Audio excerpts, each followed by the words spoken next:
I started going to church when I was 2 weeks old. I was born in Dallas, Texas, and my parents raised me in a Southern Baptist church. I grew up in the church. My entire family went. And it really wasn't until I was 5 years old at my grandma's house, knowing the stories of Christ and knowing how he died on the cross for me, I recognized that hitting my sister was a sin, and yelling at my brother and fighting with him was also a sin. And I said, Jesus, I want you in my heart. That was the extent of my prayer. And at that point, knowing as much as a 5-year-old can, I was saved. Nothing really changed. I learned about God and grew more in depth with him until my 8th grade year when I learned about sex, drugs, masturbation, and pornography. Then the next year I decided to go to a public school where I could play sports like football and wrestling, and things really went downhill from there. And my brother, he saw that my mindset was slipping. He said, why don't you come to small group with me on Tuesday nights? I said, I have games on Tuesday nights. Now at this point, I was still going to church on Sundays, still being a part of the youth group, but just not really giving it my all. I was still living a life for myself. And then one Tuesday, I was done with football season, and my brother said, you don't have football season anymore. You need to come with me. So I went.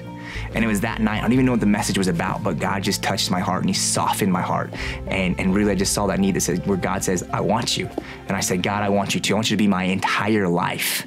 I was on track. I was going to Sagebrush Church. I was in a small group. I was memorizing scripture, but that wasn't the end of the story.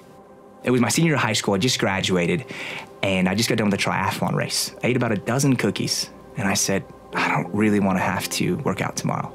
So I decided to go to the men's locker room and I threw that up. And this was a catalyst for the next 4 years of my life. I dealt with bulimia and exercise bulimia.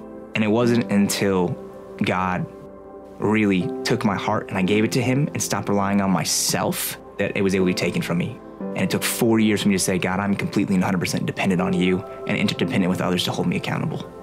Those 4 years of struggling with an eating disorder was very, very difficult, but I wouldn't change that. I'm so thankful what it did with my relationship with God and how it really taught me how to lean in on him and sometimes be carried by him.